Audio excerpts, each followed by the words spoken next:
Welcome to the new world of Animal Allies, the doctors, volunteers, pet owners and other surprising visitors who are out there making a difference.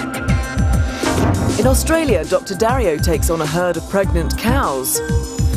While in the UK, animal helper Roger Palmer introduces his unusual group of pets. Ever wanted to take a pet on holiday?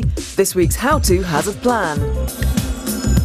And in Animal World, Borneo's orangutans face a brighter future.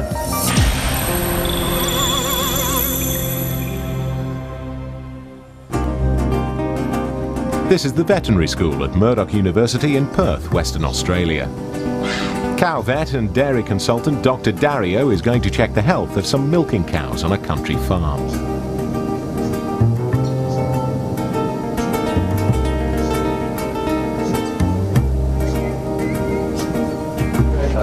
Ken, this is Lyndall, the final year student. Hi, Lyndall. How are you? Good to have a pair of hands today. Oh, thanks. How many you got for us? Hopefully 40. 40. So we've got 40 PDs, cows to pre-test on the rotary. So we'll go and get them in. Yeah, okay, let's go. This morning, Dr. Dario is going to test 40 cows to see if they're pregnant. Traditionally, vets have spent most of their time treating animals once they're sick. These days, there is more emphasis on disease prevention. My role is to expose students to what vets should be doing in the dairy industry. So I'm sort of part of the whole Murdoch team of teaching students. The cows make their way onto the rotary, which is a milking carousel. Usually their udders are connected to these milking cups and they're milked automatically, but today they're being tested to see if they're pregnant.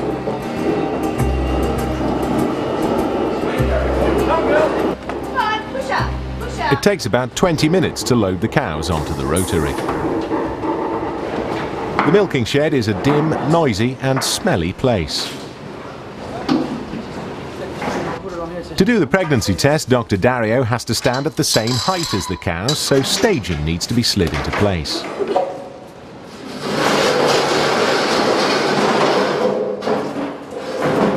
Now he can see what he's doing. Okay, Dario, if you could just check us, that one is postnatal. She's just had pessaries 2 days ago, and this one's got retained afterbirth, and it's probably been since Friday.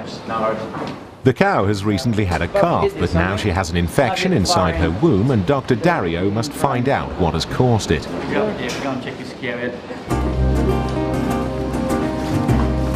She's got a metritis, so we'll just check it. His student hasn't seen this type of thing before, so Dr. Dario explains what he's doing. So I'm cleaning down the bowl because we don't want to put any more dirt in there that's already probably in there. So that's nice and clean. Just get you the whole tail. I need another glove. Thanks, Ken. But he doesn't explain to anyone that there's going to be an awful smell. How many days she's calved, Ken, you reckon? Roughly?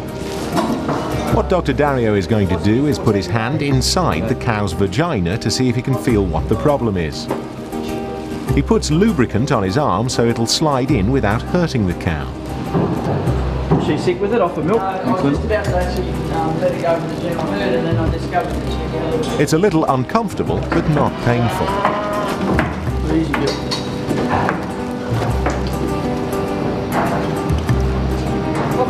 The infection causes a very bad odour. That's smelly, right? Smells what bite us, all right? Gives it away. So what we'll do is we'll put some antibiotic pessaries in there to help clear that up. The smell is awful, so while Lyndall is holding her breath, Dr. Dario puts his hand back in, this time with a soluble antibiotic block that will clear up the infection. She had one 2 days ago. Well, she had a metritis, which is an infection of the uterus, and so what I put in was an antibiotic pessary so the antibiotic can fight the infection off. It's a nutritional problem which Dr. Dario will have to investigate. In the meantime, he hopes that the antibiotic treatment will cure the cow. The next animal also has a pregnancy-related problem. She's retained her afterbirth.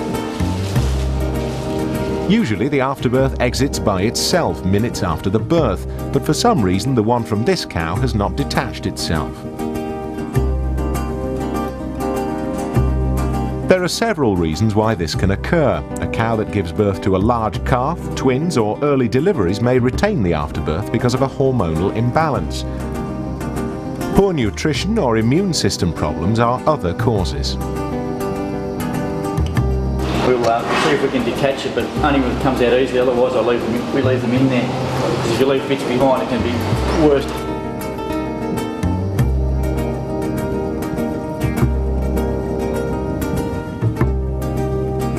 Now it's time to get back to the reason why Dr. Dario and his student Lyndall are here to see how many of these cows are pregnant.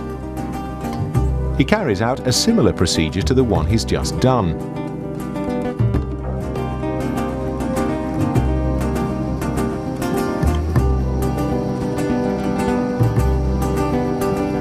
Pregnant cows are marked with a blue stripe.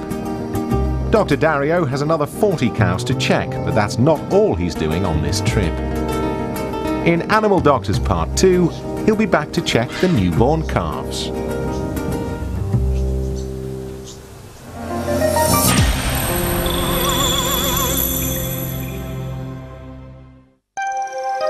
These animals are wolves, creatures more associated with myths and fairy tales than domestic harmony. But these wolves don't live in a dark forest. Their home is in Beenham in southern England. The Palmer family are animal helpers who share their lives with 5 wolves: Kodiak, Kenai, Apollo, Luna and Athena. Roger and his family treat the wolves like ordinary dogs. But there's no canned dog food for this pack. In the wild, wolves occupy a place at the top of the food chain, and these carnivores eat sheep stomachs. Wolves are a rare sight. They were eradicated from most of Europe by the end of the 19th century, and in the UK they've been extinct for almost 200 years. The United States destroyed all their wolves through a campaign of poisoning and trapping, and they only exist in 2 states today.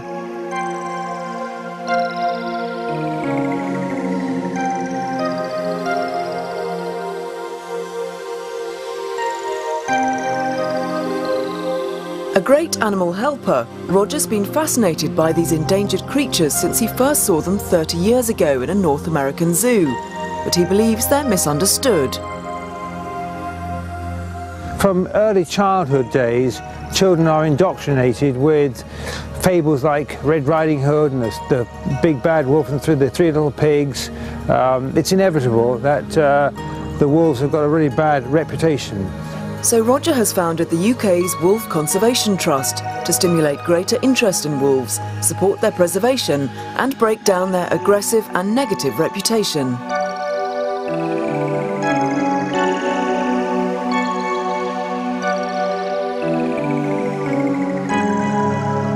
"12-year-old Laura says these wolves are really gentle and shy. They like tickling under their tummy and lots of hugs and everything. In the wild, they wouldn't go for anyone. They're more scared of a human than you would be of them.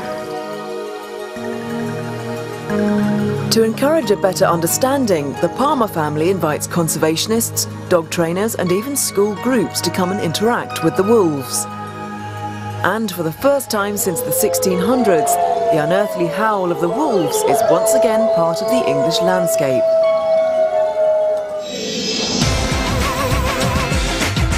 After the break, Animal Allies returns with an intimate look at the remaining Borneo orangutans. And Dr. Dario continues his inspection of the young calves.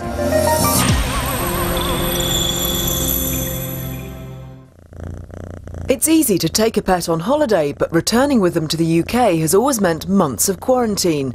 But thanks to the Passports for Pets scheme, that may be a thing of the past. Animal Allies Guide to Getting a Pet Passport. Linda Donnellan and her daughter Charlie are going to France for 6 weeks, but they don't want to leave their cat Monty behind. Before now, taking Monty to France would mean placing him in quarantine for several months on their return. Luckily, Dr. Justin Braun has a solution. She's going to organise a pet passport so Monty can walk back into the UK without any problems. We're going to start off with a rabies injection today. That's a rabies vaccination. And then we're also going to put a microchip in. It's a permanent form of identification. It goes under the skin in between the shoulder blades. And that's important for the passport system. Only cats and dogs are eligible for this passport, but it's essential that they're vaccinated against rabies first. Okay, let's just get him to relax while I just get the microchip ready. Will this hurt him at all? This is quite a big needle, so we need to keep it quite... Next, Dr. Justine inserts a microchip under Monty's skin between the shoulder blades. The chip gives him an allocated identity number. Okay. Wow, what a brave boy. And that's done. Okay, now, this is the scanner. That's his number. Yeah. So if he actually got lost anywhere in the UK and anybody found him and took him into either a vet or a charity organisation, the first thing that we would do is scan him. Right. His number would come up and it's logged onto a central computer. Once the chip has been inserted, Monty is free to go. But to get the passport, Dr. Justine will need to see him again in 30 days to ensure he has enough rabies antibodies. Now the passport is valid 6 months from the day that we actually take the blood for the test. So before packing, remember this week's Animal Allies how-to. Most European countries accept pet passports. Update rabies vaccinations every 2 years. Allow at least 8 months to organise it. And treat the animal for ticks and tapeworm 24 hours prior to returning home.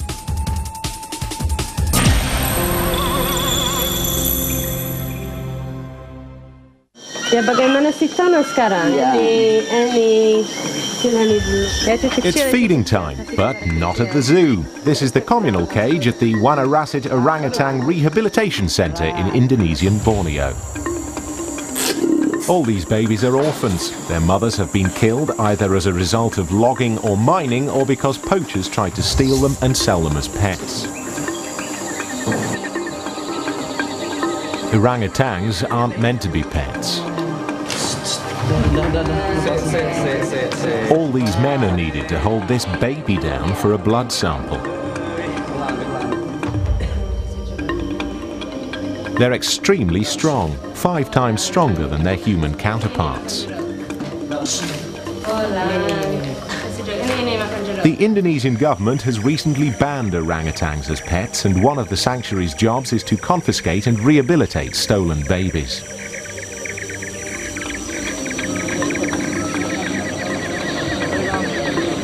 Chris Warren is the chief vet in charge of animal welfare at Wanarasit. Yeah, we receive orangutans from all over Kalimantan. Not only in Kalimantan, but now there's a registered list of confiscated orangutans from Java, from other parts of Indonesia as well. We've received them from Manado, Bali, also from outside of Indonesia to other places that they've been smuggled, such as Taiwan. Heading the project is Willie Smits. The orangutan project itself started when I came across a dying baby orangutan at the marketplace in Balikpapan. It was just appalling. So at night I came back, I took that little baby orangutan, so I got stuck with an illegally kept orangutan.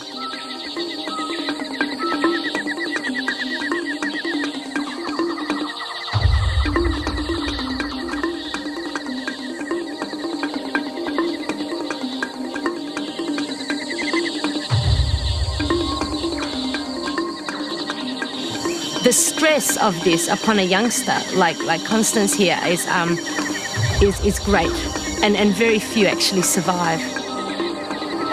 Their efforts to save this species took a major blow in the late 1990s when a huge fire destroyed thousands of square miles of forest. The blaze reached the gates of the sanctuary but was fought off by workers who managed to save the entire complex. Because of the forest fire, there are more than 200 baby and juvenile orangutan orphans being rehabilitated at Wanarasit.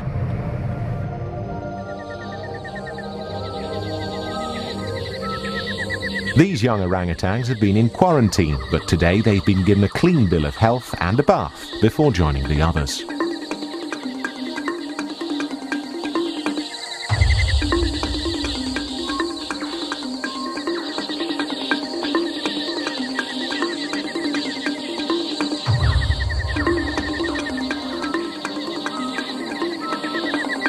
This mother and baby have had little or no human contact. They live deep in the Kuti National Park rainforest in an area that wasn't affected by fire. But now it is under threat. What is left of the lowland forest is surrounded either by logging, mining or spreading rural development. This species is literally just hanging on to survival by its fingertips. To help protect them, UNESCO, the Indonesian government and the United Nations Development Programme have outlined a major protection plan. UNESCO is currently coordinating the logging and mining companies which surround Kuti. They've agreed to contribute towards caring for what is left of the forest. To help the Indonesian government, UNESCO declared that the remaining Kuti rainforest could not be touched. This unique environment is millions of years old. Once it is changed, no amount of rehabilitation will ever restore it to its original glory. It is irreplaceable.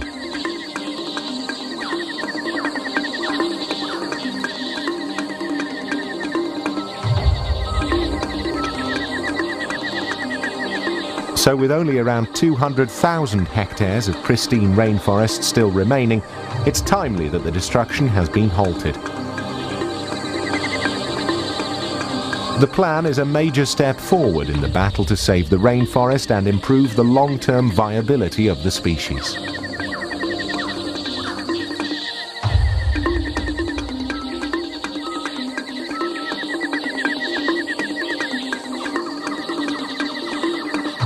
Charlie is about 8 years old. His mother was killed by poachers, and he's one of the success stories of the Wanarasid Rehabilitation Programme.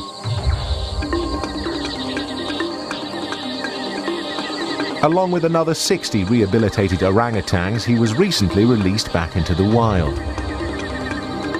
Charlie is the dominant male in this group, and one day he will take a mate and produce offspring of his own.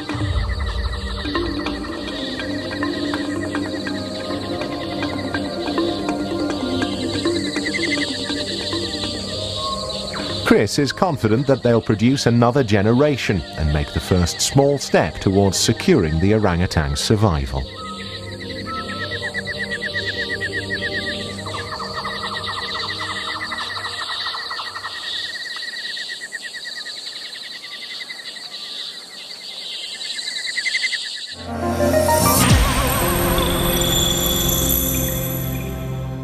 Back at the farm, it's taken Dr. Dario and his student Lyndall around an hour to diagnose how many cows are pregnant.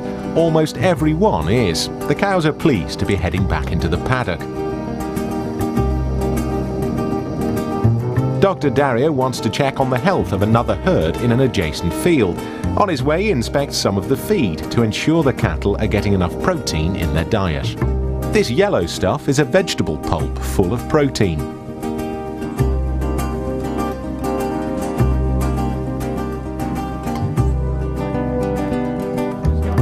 This is hay, oats and fava beans. The fava beans are also high in protein, but Dr. Dario has discovered that the cows are passing these beans undigested. We're going to have to crush those fava beans.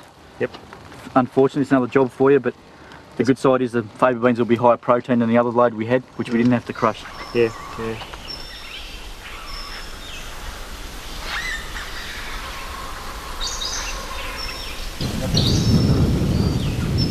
They continue towards the herd that needs checking, and on the way are surprised by a newborn calf. It was actually born while Dr. Dario was checking the other cows. But the mother still has the afterbirth hanging down.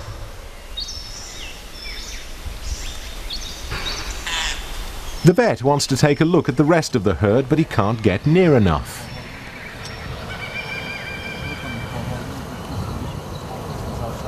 And there's quite a few heifers in here, Dave. Yeah, it's quite a few. A heifer is a young cow that has had no calves. They've got nice udders on them. Yeah. And they're calving quite well, and the calves are, just not too big. They're a good size. Yeah, the thing I like is that the heifers are in there. We can't tell which ones they are from size, so they're coming in at a nice size, which means they'll be able to compete with the herd mates quite well, and hopefully give us some milk.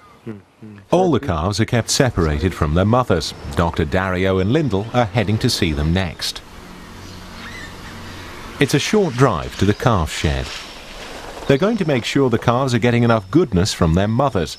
They do this by taking a blood test. Well, hey Steve, this is Lyndall, final year student. Hi, how you going? Good. Good. Got any cows for us to bleed? Yeah, 4 of them. And how things going? Oh, pretty good. Let's go and bleed some. There are 4 calves for Dr. Dario to test.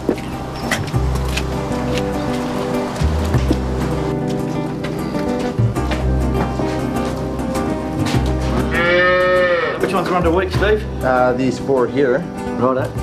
Get some details. 149, 148, 150, 151. Yep.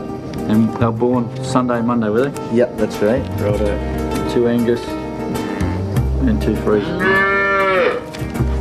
We'll get some blood out of them.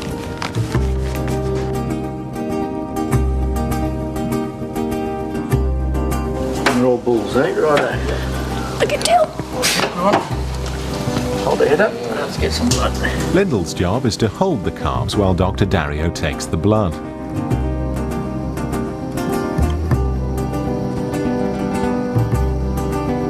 Eventually, all the calves are done. Dr. Dario will take the samples back to Murdoch University in Perth for analysis to make sure these young calves are healthy and getting all the nutrition they need. But Dr. Dario thinks this is a good farm and they should have no problems in the future.